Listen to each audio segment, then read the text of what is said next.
So for a long time, we've always partnered up with Ozpig, who's been one of the leaders in outdoor cooking, and we've all known the success of the Pig Series 1. Now, you may have seen the Series 2's out and available now, where it's come with a heap of attachments that previously you had to buy separately. And one of the big additions to that has been the addition of the vented door.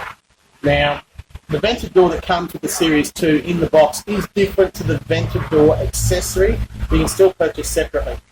It doesn't have the adjustment in here to actually control the airflow and the damper on your fire. So Ozpig have thought about that and have brought out this wonderful little accessory, which is a vented door adjuster.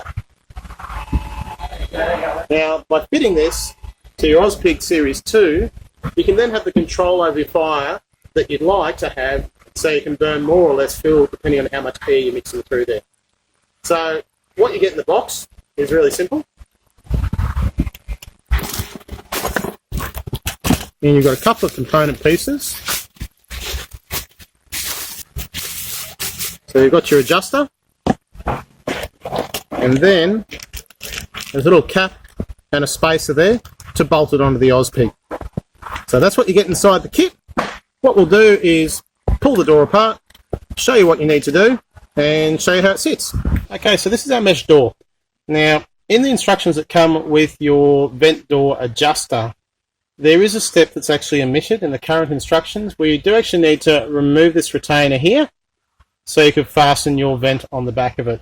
So it's easily done with a large shifter, just unscrews, and we'll show you what that looks like after it's taken off. So that's the part taken off, and as you see, it's just got a thread in there. So put that to one side in case you want to use it later and return your door for some reason to the unvent adjustable.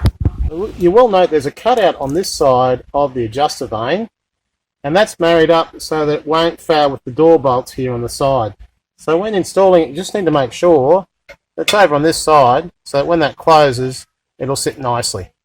This spacer goes straight on top there and will go in and allows the door to sit correctly. From there, you're going to attach the outer cover, like so. Insert the bolts, then fasten the nut on the outside. And once tightened, you've now got your vented door adjustment. You can control that quite happily. And you've got a little hole in there, so you can use the lid lifter to adjust that, because obviously it's going to get quite hot. But that is the new vented door adjuster. It's available in store and online at allthews.tentworld.com.au.